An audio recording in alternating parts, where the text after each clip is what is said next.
الحمد لله الذي أنزل على عبده أحسن الكتب نظاما وأصلها كلاما وأبينها حلالا وحراما محكم البيان ظاهر القرآن مخطوف من الزيادة والنقصان فيه وعد ووعيد وتخويف وتهديد لا يأتيه الباطل من بين يديه ولا من خلفه تنزيل من حكيم حميد. وبعد لقد أقفت أمامكم ووقفت أمامكم ولست بخيركم بل كي أذكر نفسي شوية وأنفسكم وأفيدكم بما أفادني الله.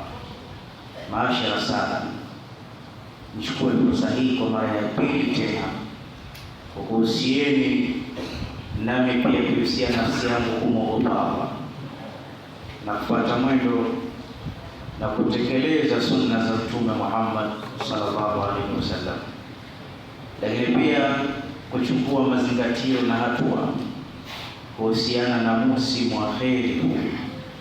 Kuna jambo linaitwa sharafu zaman na pia kuna sharafu makan. Kuna baadhi ya nyakati zina utukufu, kuna baadhi ya watu wana utukufu na baadhi ya sehemu zina utukufu.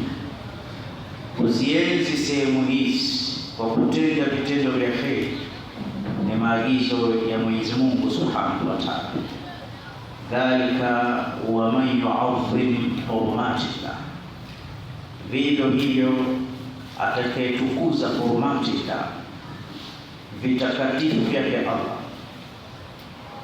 Anasema Uthaymin, hurumatillah, vitakatifu vya Mwenyezi Mungu ni al-amakin muhtarama, ni zile sehemu au baadhi ya miji fulani fulani vitukufu.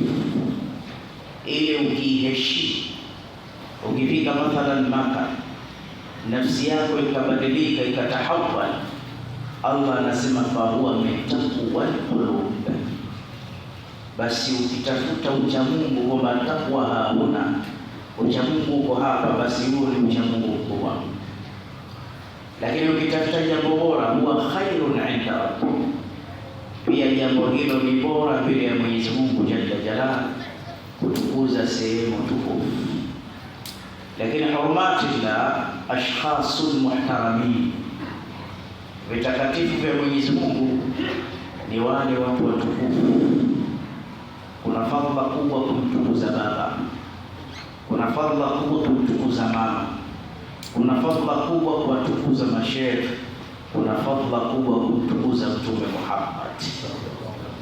Hurumatillah almawasim muhtaram, hurumatillah pia ni ile msimu mtukufu. Tulipitwa na Rajab, mwezi mtukufu, ukaja Shaaban, mwezi mtukufu, hivi sasa tuko na babalao, mwezi mtukufu wa Ramadhani. Hili jambo ukiliadhimisha katika nafsi yako, ukalitukuza, ukapatiliza kheri zokuwemo ndani yake, kuna mambo mawili. Kwanza ni uchamungu wa nyoyo, na hawezekani mtu kubadilika kwa sababu ya Ramadhani isipokuwa huyu ni mcha Mungu. Kwa hiyo utakuwa umefanya jambo kubwa na jambo bora kwa Mwenyezi Mungu Subhanahu wa Ta'ala. Na mambo haya hatutukuzi sisi binadamu tu, ni system ya Mwenyezi Mungu. Katika ulimwengu kuna kitu kinaitwa sunnatillahi fil ardh, kuna sunna au mwendo wa Mwenyezi Mungu katika dunia. Laqad faddala Allahu ashya'an ala ashya', kuna baadhi tu mwenyewe vitu fulani fulani kavitukuza. Mfano, laqad faddala Allahu baladan ala sa'iril bilad ala wa hiya Makkah al-Mukarrama.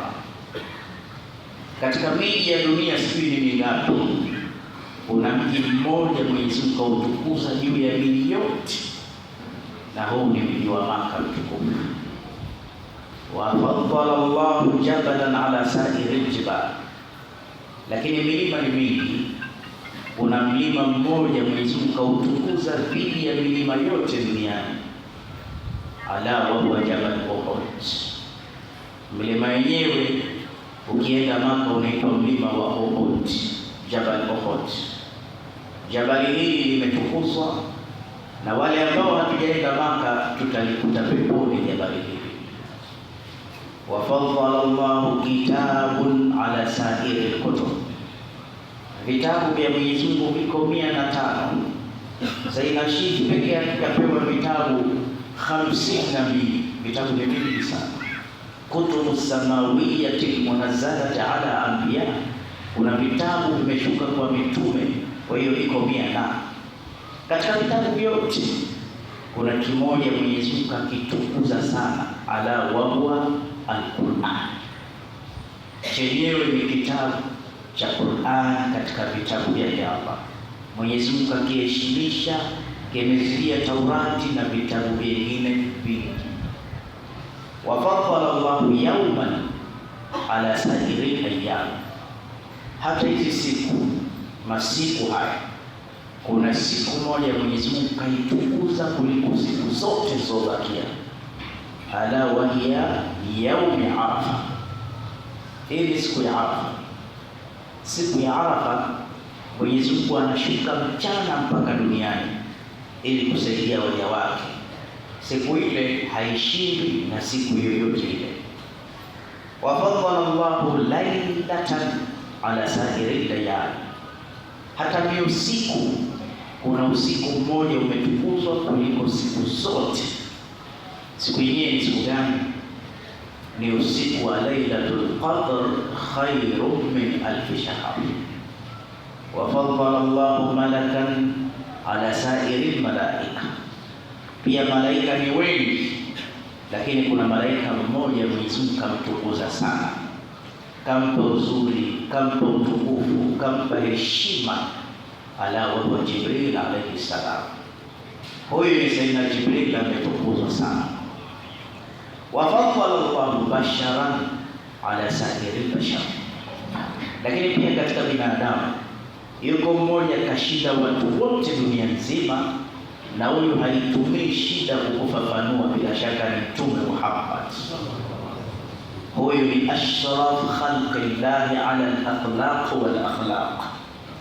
Wa faddala Allahu ma'an ala sa'iri al-miyah, kila kitu mpaka maji. Kuna maji yamefadhilishwa kuliko maji mengine yote duniani, maji ya Zamzam. Kwa hiyo ni sunna ya Mwenyezi Mungu, laqad faddala Allah. Tena sasa, wa faddala Allahu shahran ala sa'iri shuhur, Mwenyezi Mungu katika hii miezi 12 kuna mwezi mmoja, na mwezi wenyewe ndio leo tuko ndani yake, ukautukuza kuliko miezi mingine yoyote.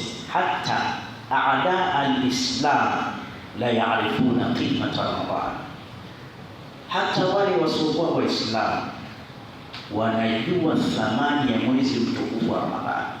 Hivi sasa wanajua sisi tumefunga, hivi sasa wanajua kuna jambo gani ndani yake. Lakini mwezi huu wa Ramadhani una sifa nyingi, hadithi wala haraj. Miezi mingine ina mambo yao, lakini Ramadhani imepitiliza, na Ramadhani ni neema kubwa, na sisi lazima tuzitambue leo kwa muda mchache neema za Ramadhani.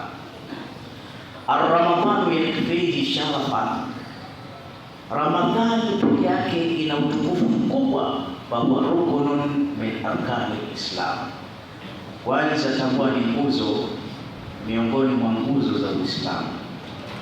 Ile miezi mingine haingii katika nguzo, lakini Ramadhani wa huwa rukunun min arkani al-Islam. Uislamu unajengwa na nguzo 5. Miongoni mwa nguzo hizo kuna nguzo ya Ramadhani. Tena hii nguzo ya Ramadhani ni nguzo ya hatari, ni nguzo ambayo ndani ya Ramadhani unaweza ukatekeleza nguzo zote zilizobakia. Kuna nguzo ya sala ndani ya Ramadhani, sasa hivi tutasali. Nguzo ya sala inamezwa na Ramadhani. Kuna nguzo ya shahada 2 inatamkwa Ramadhani. Kuna nguzo ya ibada ya umra, hija ndogo ndani ya Ramadhani. Hivi sasa watu wengi wanakwenda umra. kuna nguzo ya zaka, kuna zakatul fitri na kuna zakatu malia. Hizi zote zinaweza zikatekeleza ndani ya Ramadhani. Kwa hiyo Ramadhani yakfihi sharfan annahu ruknun min arkani al-Islam, wa Ramadhani yakfihi izzan fa inna al-hasanati fihi tatadha'af. Ramadhani yakfihi fakhran annahu unzila fihi al-Qur'an. Ramadhani ina fahari kubwa, ndani yake imeshushwa Qur'an. Allah asema shahru ramadhana alladhi unzila fihi al-Qur'an wa Ramadhanu yakfihi izzan, na Ramadhani ina heshima kubwa, fa innal hasanati fihi tatadha'af. Yale mambo mema yote yanaongezwa tofauti na mwezi mwingine. Ibrahim an-Nakhai anasema rak'atun fi Ramadhani bi alfi rak'a. Ukisali rak'a moja ndani ya Ramadhani ni sawa na rak'a 1000 katika miezi mingine. Wa tasbihatun fi Ramadhani bi alfi tasbiha. Ukisema tu subhanallah, mabwana, subhanallah ni jambo kubwa.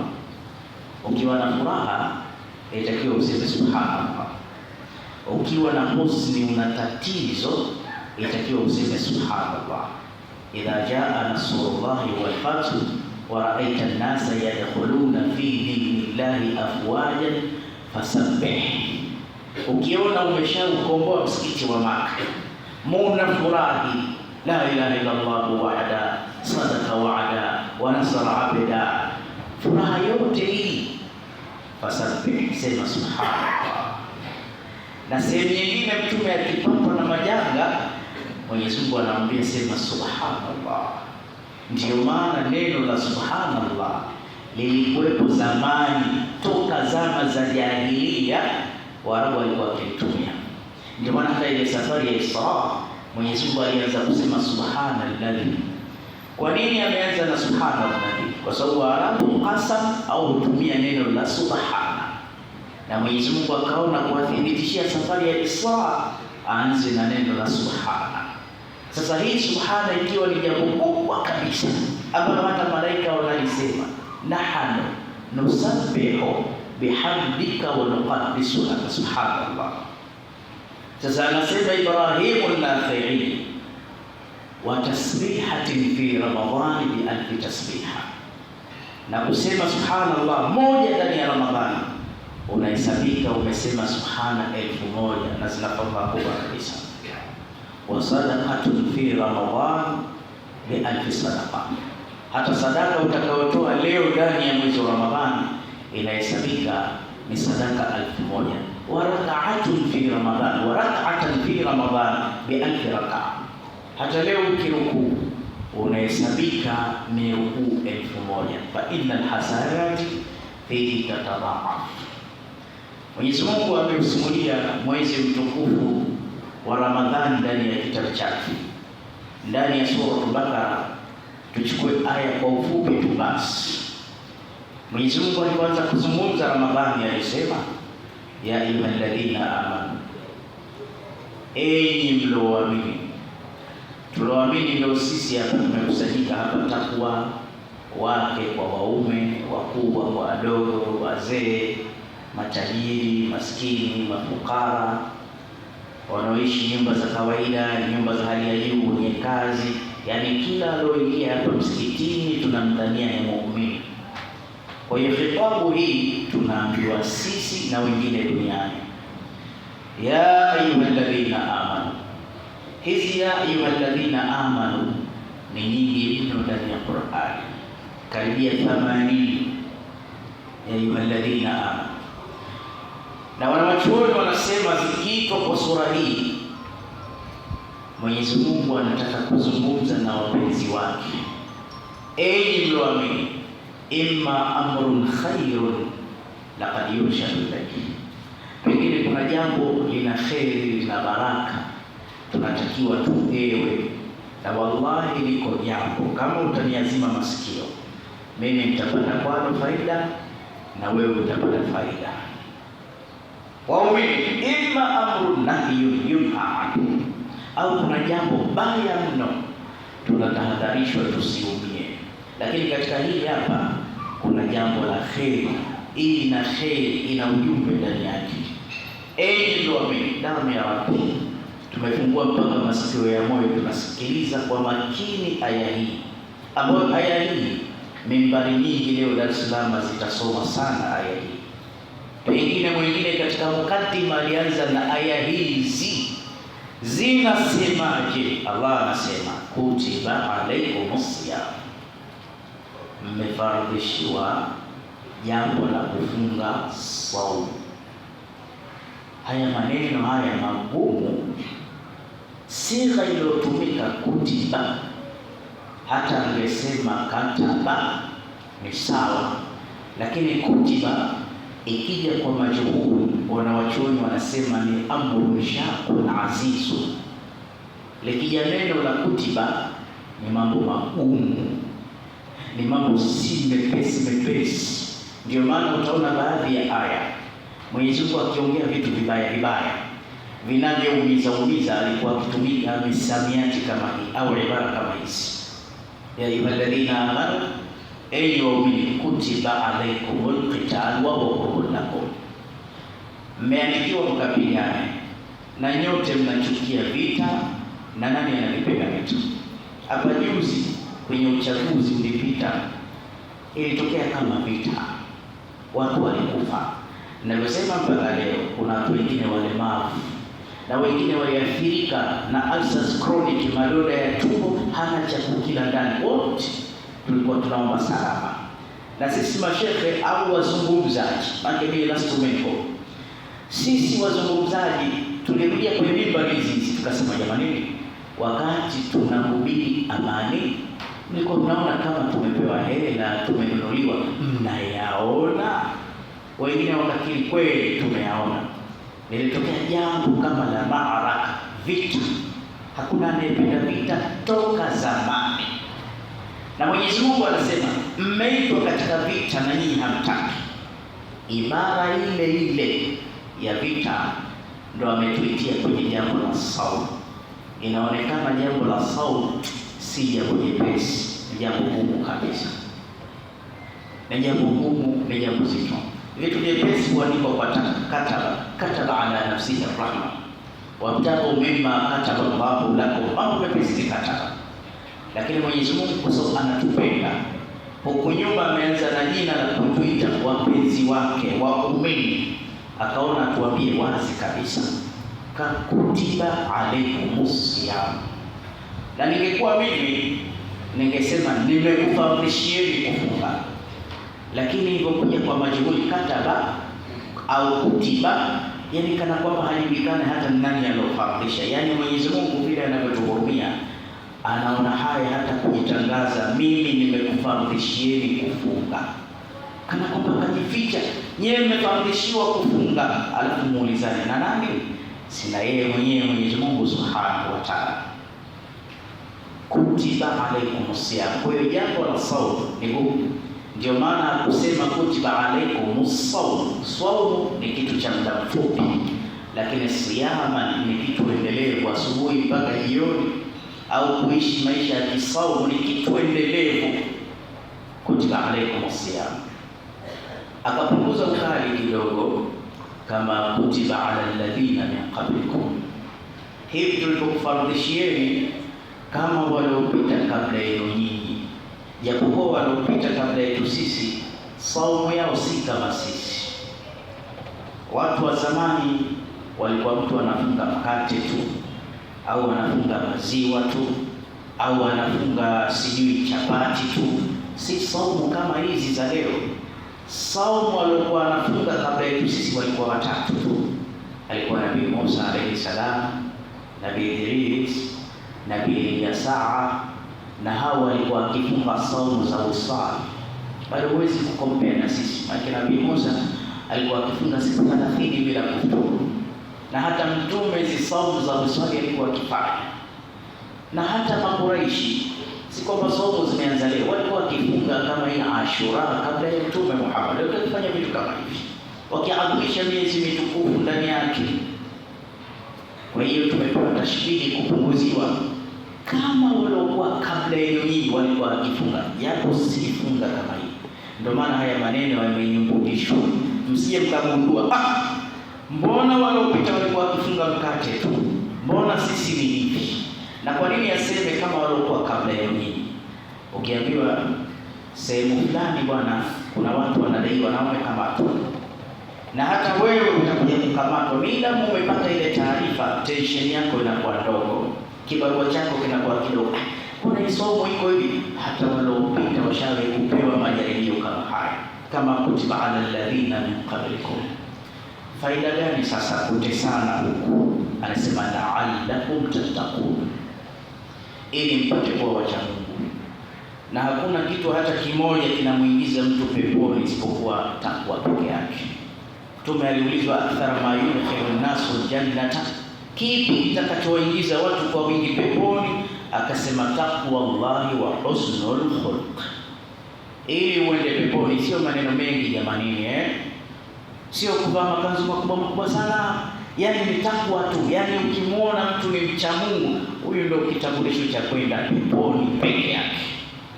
Sasa miongoni mwa vitu vinavyoleta takwa ni mwezi mtukufu wa Ramadhani, huku kushindana njaa. Wanasema saumu haqiqi, ile saumu ya kweli kweli, yusibu al-batn, inaumiza tumboni. Sasa hivi saa 7 hii kasoro, tumbo inawaka moto, mwingine anatetemeka, mwingine daku limenipita, sijui leo itakuwaje, jua likija mashaka matupu. Lakini faida yake inauathiri moyo saumu. Si kwamba tueti ibilisi kafungwa. Unaona watu wamejaa msikitini, shekhe hata asingefungwa, ile kitendo cha kufululiza kufunga moja kwa moja kinauathiri moyo. Nitakwambia mfano mzuri. Siku za kawaida hizi tunapita, anapita mwanamke, unatizama huko unasema astaghfirullah. Saa nyingine huko msikitini, saa nyingine huko kwenye hafla ya Maulid, pengine wewe ndio unaitwa mawaidha, alafu unaona kuna mizigo kule inatamayyu, huko unasema, huko unaangalia. Umevaa kanzu nzuri, kapita binti, nasema hii kwa sababu leo macho yetu hayashiki. Umevaa kanzu nzuri, alafu anapita mwanamke anatatanisha. Sasa utaka kutizama, lakini ile kanzu inakulinda. Cha mwanzo unaangalia watu hawanioni watu. Kama watu wameshangaa unaanza kutizama. Lakini tizama, ukiwa hata ndani ya saumu ya sunna utaki mchezo. Utaki mchezo kwa sababu asaumu, hii saumu unavyoiona hii ni wijaa. Inakukinga na mambo yote maovu, inalainisha moyo. Tena nitakwambia kitu, kama kuna mtu unamkopa mgumu hakupi, Sheikh Mtaimu akiwa amefunga. Ndio maana Allah akasema hivi katika hadithi Qudus, as-sawmu li wa ana ajzi bihi. Hakusema hija ni yake, hakusema sala ni yake, hakusema sijui sadaka ni yake, amesema saumu ni yake, na yeye ndio anajua malipo yake. Kwa nini Mwenyezi Mungu saumu kaisharifisha mpaka kajitapa nayo, hii ni yangu mimi? Kuna sababu nyingi sana.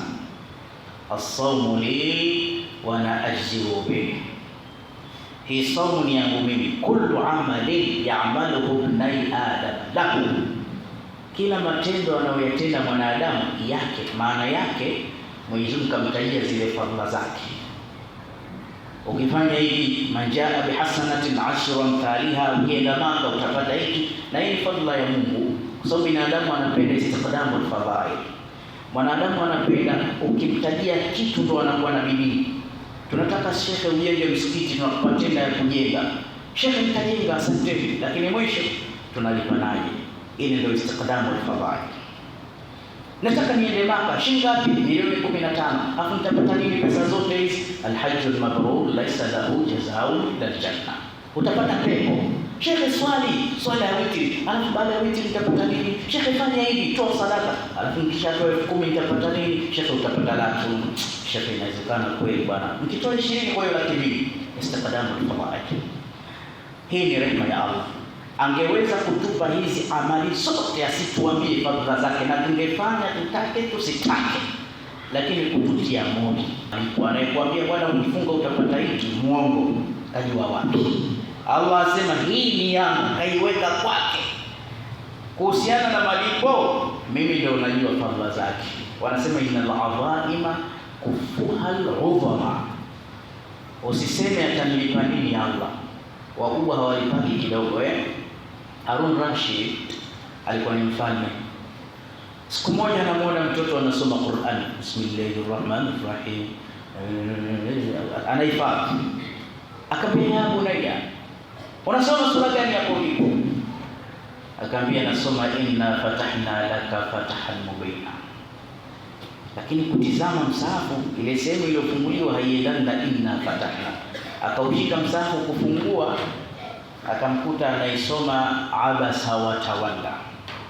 Akamwambia, mbona unasema uongo mapema? Unasoma abasa unaambia inna fatahna. Yule kijana akamwambia, sikiliza Harun Rashid, mimi sijasema hata na mtu asubuhi. Mwanzo ndio wewe unakuja kunisemeza. Afu unaniuliza nasoma sura gani? Kwa hiyo niliona vibaya siku yangu ya leo, nikaanza kukutajia aya zilikuja kumsema mtume, kumkanya abasa watawalla anjaahul a'ma. Mtume alikuwa anakemewa, anarekebishwa tabia hapa. Kwa lugha nyingine alikuwa anasemwa, anapokewa. Nilijisikia vibaya, ndio mwanzo niseme na maneno haya. Nikaona mwanzo nikupe lecture au maneno yalokuja kumbashiria bwana mtume, inna fatahna laka fatahan mubina. Akaona huyu mtoto ana ibra kubwa, akafurahia kilima kile, ambia sikutegemea mtoto kama wewe, la usaddiqu ainaya ilhaq, nifuate. Anafuatana na mfalme, tena mfalme huyu si mchezo. Robo 3 ya dunia Haruna na miliki. Ilikuwa akisimama hotuba zake, akiona wingu likipita tu asema ayatu hasahabu, wewe wingu nenda utakapoenda, hata mvua ikanyeshe kibaha, mazao yako yataletwa hapa kwangu. Alipokuwa na mfalme mkubwa. Sasa mfalme kama huyu anamuita, twende ikulu. Akasema, nitaenda kupewa nini? Alipofika kule ikulu, akampa dirham 3 akampa. Akamwambia 1, 2, 3, 2,000, shika mwanangu, si mtoto. Alipozihesabu zile pesa, akamwambia na wilha anta, mzee shika pesa zako. Akamwambia, kwa nini unanirudishia? Protocol inasema Muislamu mwenzio idha ataka shay'an bighairi mas'alatin faqdu. Muislamu akikupa kitu usikatae, unavunja moyo wake. Nimekupa kwa mapenzi, chukua. Akaambia, nakubali kuzipokea. 3,000 ndio unipe rais wewe rais kama rais. Buku 3. Kwa vile ulivyo ukubwa wako 3,000. Nashukuru. Lakini naogopa nikienda nazo nyumbani, bila shaka mamangu ataniuliza umepata wapi pesa hizi. Nitamwambia nimepewa na rais mkuu wa Tanzania mfano wake. Hizi pesa ananikunguta nazo usoni. Ataambia rais mzima ndio akupe 3,000. Maana yake nini? Kwa hiyo shika nsije nikaenda kupigwa, bora angenipa mtu wa kawaida. Akaona yule mtoto mjanja, ambia njoo. Akaenda ndani, akachukua fuko, akaanza kumhesabia mapesa mengi. Mabilionea, matilionea, mazilionea. Akaambia, hizi hapa hizi. Unasemaje? Ambia, sasa hapa nitakwenda kupokelewa. Hiki kinafanana na mkubwa, innal adhaima kufuha al-udhama. Sasa Mwenyezi Mungu akisema wana ajziu bihi, nitalipa. Usifikirie talipo kama sala kama nini, anajua mwenyewe Mwenyezi Mungu Subhanahu wa Ta'ala. Tukasema hata yatruku ta'amahu wa sharabahu wa shahawatahu min ajli, anakusikitikia eti mtu kaacha chakula chake hivi, kaacha kinywaji, kamwacha mke. Inauma, si kwamba hayumi. Nakupa mfano. Asubuhi ya leo wakati nakuja Ijumaa na Shavai, mbele anapita mke, nikataka kumkumbatia, kumbe tupo ndani ya saumu, basi acha nikaushe. Iliniuma kweli, hata kuhagi. Maana Mtume sallallahu alaihi wasallam kana yuqabil wa yubashi. Mtume alikuwa anakumbatia na anakisi wake zake ndani ya Ramadhani. Saida Aisha anasema, sijamaliza usije ukaenda kukumbatia. Anasema, lakinahu amlikukum liirbi. Yeye mtume ni automatically ana uwezo wa kuzuia zile hisia zake.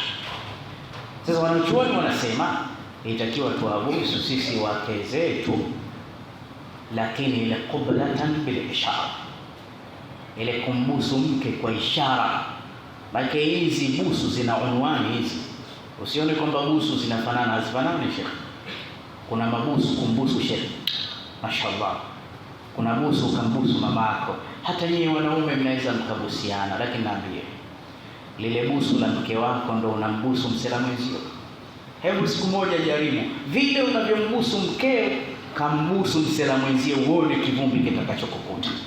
Kwa hiyo hata ile Ramadhani ile kwa ishara tu, Allah anasema mtu anaacha shahwa.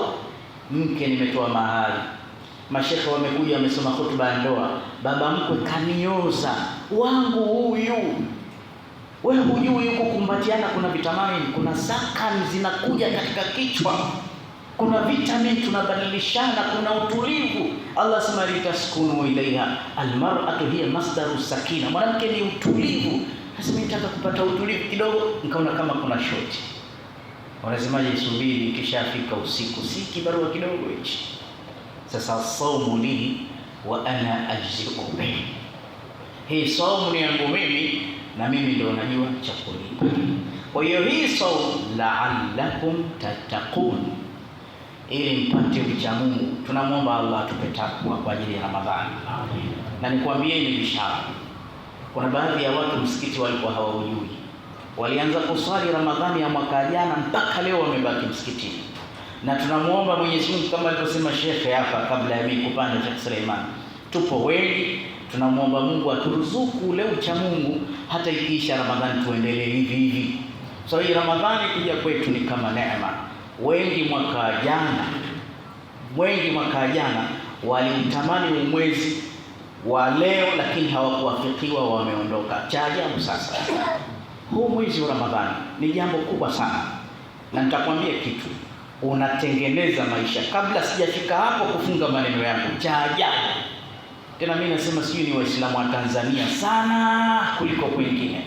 Mwezi wa neema unakuja, mwezi wa kheri unakuja, mwezi wa baraka. Hatuingii katika umwezi shati tuparuane, tutukanane, tubezane, na kati ni kitu cha kheri hichi. Na khalifu ala al-furu la ala al-juzur, si tunatofautiana, lakini vitu vidogo vidogo, sio vitu vikubwa vinavyotutoa katika mila. Lakini shekhe huyu lazima ampuze, huyu lazima ambeze, huyu lazima amsukume huyu, eti kisa tunapokea kitu kizuri. Maana sisi tulioingia Ramadhani leo tumebarikiwa, tumependelewa na Allah. Kwa sababu juzi tu mimi nilikuwa msikitini Jumatatu, nataka kutoa muhadhara sehemu hiyo, mmoja wa waumini nikamwambia shafariki, nikasema ashaikosa Ramadhani. Kwa hiyo mwaka jana wengi tulikuwa nao, sio mbali humu tu msikitini, leo hawapo, washaondoka. Sasa mimi na wewe itakiwa sijidatu shukra, mabwana, Ramadhani imenipata tena.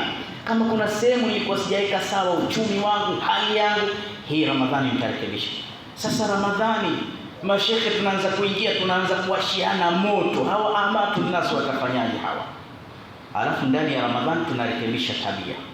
Utashangaa ikiisha Ramadhani tunaanza kuparuana tena, kutuka eti kwa sababu ya mwezi tuifikie namna kama hii. Tumepata nini sisi ndani ya Ramadhani? La'allakum tattaqun. Na Ramadhani yenyewe hii, wale ambao njaa hawaiwezi wasiseme sasa tutakufa hata kama kuna faida. Mwenyezi Mungu akapunguza ayyama ma'dudat, ni masiku machache, 29 30 tushamaliza. Juzi nilikuja hapa eti nasoma kisa cha Isra, sijui hata Shaabani imepita vipi, tayari shaingia Ramadhani. Basi nakwambia ni kesho kutwa hii. Ayyama ma'dudat ni masiku yanakwenda haraka, yatolee macho, yanapita hivi. Faman kana minkum maridan au ala safarin fa'iddatun min ayyamin ukhra, mtu akiwa mgonjwa, ule ugonjwa wa serious, akifunga kama mtu wa sukari, hawezi kushinda njaa, sukari ile iliyozidi, mtu mwenye madonda ya tumbo mpaka anatapika damu, huyu asifunge akatuletea shida. Lakini pia msafiri, angalia mwezi ulipokuwa na ofa. Kwa kifupi, ili tuende haraka mambo mengine tuyapate, kwa kifupi, ukiwa katika safari, ukiacha kufunga, fadhila zake ni kubwa kuliko ukikoma na ile saumu yako. Ukisafiri, japo vyombo vya leo utafikiri uko nyumbani kwako na chumba cha AC. Narudia tena kusema, ukiacha kufunga, basi hilo Mwenyezi Mungu analipenda zaidi kuliko ukakoma na saumu yako. Na Allah yuhibbu ar-rajulain Mwenyezi Mungu anapenda watu wa sampuli mbili. Yule ambaye akisafiri qasar anapunguza sala, na akiwa amefunga aftar anaanza kufungulia, ili Mwenyezi Mungu analipenda sana. Na hii ni hadia, ni zawadi kutoka kwa Allah. Mmoja aliuliza kati ya masahaba, ya Rasulullah, ana ajidu quwwa, mimi nikienda mpaka Kigoma niko fiti bwana, hata kama nimefunga sina shida, nikifunga vipi? Mtume akamwambia, hadhihi rukhsatun min Allah, ndugu yangu, hizi ni ofa kutoka kwa Allah. Atakayechukua ofa ya mpenzi wake fahuwa ahsanun, vizuri mno, na atakayekoma na saumu yake fala junaha alayhi, hapa ni dhambi na saumu imesibu. Kwa hiyo nasema mkisafiri fungueni, kisafiri fungueni, mkiwa mnaumwa fungulieni, lakini antasumu khairun lakum, ikiwa udhuru ni mdogo kufunga ni bora kwenu, lau kuntum ta'lamun. Lakini kama mngekuwa mnajua shahru ramadhana alladhi unzila fihi alquran hudan linnas wa bayyinatin min alhuda wal furqan, Mwenyezi Mungu akasema mwezi wa Ramadhani umeteremshwa Qur'ani si nini, akasema halafu wakati anaendelea na aya tano hizi, kuna aya zilipenyezwa katikati zinasema aya hizi, wa idha sa'alaka ibadi anni fa inni qaribun ujibu da'wati da'i idha da'an. Hizi aya hizi zilivyoelezea masala fulani, kisha zikaendelea aya za saumu, hilla lakum laylata siyami rafathu ila nisaikum hunna libasun lakum wa antum libasun lahun. Hizi aya ukitizama kwa macho ya juu utafikiri hazihusiani na saumu, kwa sababu aya za mwanzo hizi wakati zinataja mambo ya saumu, fatwa, safari, mwezi, katikati zikaingia aya za maombi hazihusiani na saumu, alafu mwisho zikaendelea kutiririka aya za saumu. Naomba tusaidiane katika sehemu hii. Si kwamba Mwenyezi Mungu amesahau mpaka akapachika aya hizi, hapana, ila Mwenyezi Mungu kafikiri kama sio sehemu yake, wanasema hapo ndio pake kabisa, pigie mstari. Angalia mfano, wa idh qala luqman libnihi wa huwa ya'idhuhu ya bunayya la tushriku billah inna shirka la dhulmun adhim. Mkumbukeni Luqman anamuhusia mwanae, usiwe mshirikina, usiwe kadha. Tunapigiwa story nzuri, murafihun wa muna'ibun, inaburudisha, inastarehesha. Tunakwenda na story ile, mkanda unasoma, katikati ya story ya Luqman yakaingia maneno hakuyasema Luqman, kasema mwenye Allah, wa wasaina al-insana biwalidayhi hamalatuhu ummuhu wahanan ala wahanin wa fisaluhu fi amain anashkur li waliwalidayka wa ilayka al-masir. Tunamhusia mwanadamu kusikiliza wazazi wake, hasa mama alipombeba kwa tabu, anishukuru mimi, ashukuru wazazi wake, na ajue wote watakuja kwangu. Alafu akaendelea na story ya mzee Luqman. Mwenyezi Mungu kasahau? Hajasahau, ila ni hodari sana kuelezea kwamba amekupa story ya mzee Luqman, alafu akapenyeza maneno yake Rabbul Izza, ili kukumbusha kwamba hii story, unajua mradi wake, ujue ni issue ya mtu kumsikiliza mzazi wake. Na wewe msikilize babako, mheshimu mamako, msikilize. Kwa hiyo usifurahie bwana Luqman na mwanae, umepata ujumbe gani? Ni issue na mzazi wake. Basi hizi aya za saumu nazo, hizi wa idha salaka nazo ni aya za saumu. Kwa nini zimepenya hapa?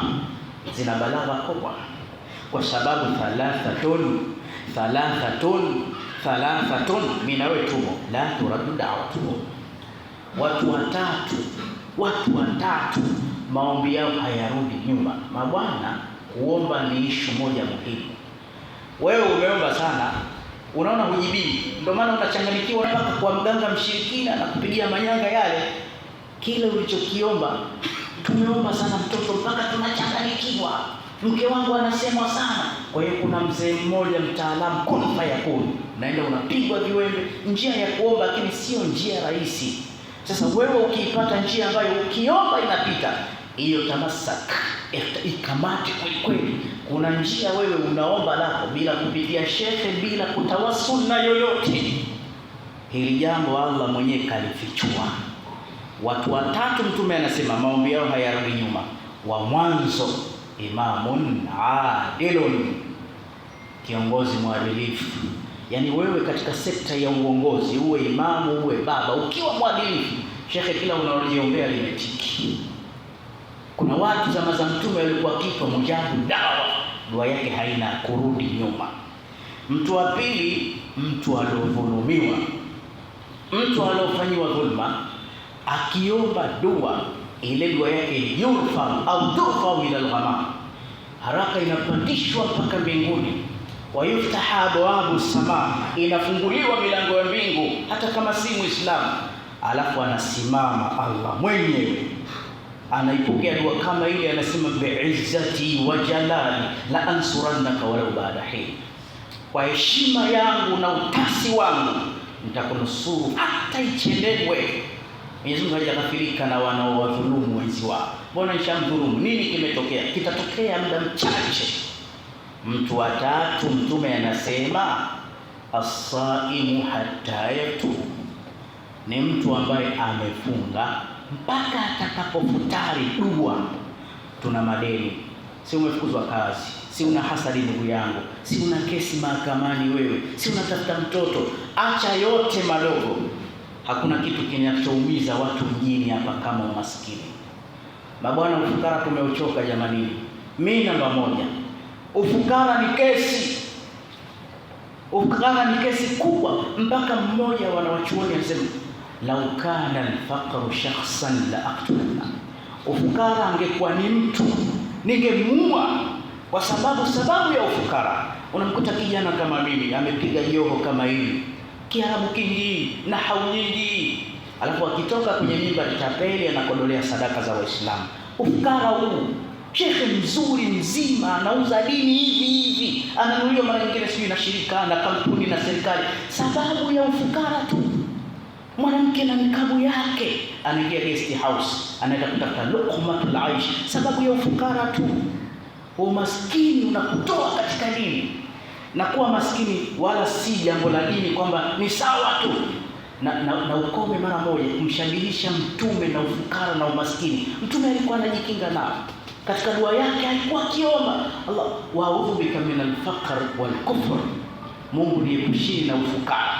Na katika dua za Mtume kana yuhibbu an jawami'a min dua, alikuwa akipenda kuomba hichi, lakini dua ile trend ambayo Mtume anaiomba sana, alikuwa akisema rabbana atina fid dunya hasana, hapo sio hasanata, hasanatan. So Mtume mtaalamu wa lugha alikuwa akitia tanwini hasanatani, ya Rabbi nakuomba katika dunia nipe kila zuri. Hii dua ndio alikuwa dua yake kubwa. Anasema mtu mmoja alienda hiji kule Maka. Alipofika kule Maka akaona kunaomba dua rabbana atina fid dunya hasana, kashangaa. Alipokuja Tanzania sema hata kule Maka wanaomba dua hizi za kibongo. Najua kuna dua za Maka ndio hizo ndio dua maghfura, rabbana atina fid dunya hasana wa fil akhirati hasana wa qina adhab. Hii dua hii. Sasa hii Ramadhani kwa mimi Uthman Michael siweza, kila ikijaga Ramadhani ndio sema nachukua tadharruan, wallahi nachukua muda mrefu kuomba dua kubwa. Cha mwanzo namwambia Allah, gari zuri, nyumba nzuri, mke mzuri, maisha mazuri. Mimi huwa nasemaga pesa inaongeza imani. Nimekuja kuswali na gari yangu, dua hizo, nafsi ina utulivu mkubwa. Hata wenzetu wa nyumbani wake hawa wana matata, wameumbwa hivyo, lakini Sheikh al-furusu yughayyiru an-nufus, money is speech, is talk. Hata ule ukakasi wao, kama una pesa kidogo una nafuu ule ukakasi. Hata watoto wa leo tunaowazaa, mtoto wako uliomzaa mtoto hasikii, watoto wanamjua pia baba mwenye pesa. Ukiwa na pesa ukimsema tu utakuwa mjinga, utakuwa maisha yako ninachokuambia kielewe. Unakuta ananyamaza, mzee kaniambia nitapata shida baadaye. Unaona mzee alivyofanikiwa. Sasa hizi pesa sisi Waislamu tunapozitafuta ni tofauti na wengine ambao si Waislamu. Inna lillahi nafaati aina baada. Hilo nimekunong'oneza. Wanachuoni wanasema Mwenyezi Mungu ana ofa zake, ana bahati zake ametupa, mkizipata msiziache. Hii Ramadhani hii isitoke. Bwana uwe na kibanda miaka 30, mtu mzima unazeka, una hata ardhi kweli, madeni unatembea nayo mpaka unaitwa Sheikh Kapeli. Aisee, saa imetukosea sana, muda umekwenda, lakini tunamwomba Mungu atufungulie kwa utukufu wa Ramadhani. Allah malaikatahu yusalluna ala nabi ya ayyuhalladhina amanu sallu alayhi wa sallimu taslima. اللهم صل على نبي الرحمة وشافع الأمة عدد ما أحاط به علمك وأحصاه كتابك وضمه، وعلى آله ومن نصره في كل مهمة، خصوصا منهم ذي الأصل الأريق أمير المؤمنين سيدنا أبي بكر الصديق، وعلى الزاهد الأواب الناطق بالصواب أمير المؤمنين سيدنا أبي حفص عمر بن الخطاب، ولا جامع القرآن أمير المؤمنين سيدنا عثمان بن عفان، وعلى أسد الله غالب إمام المشارق والمغارب أمير المؤمنين سيدنا علي بن أبي طالب، وعلى ولديه سيدين أبي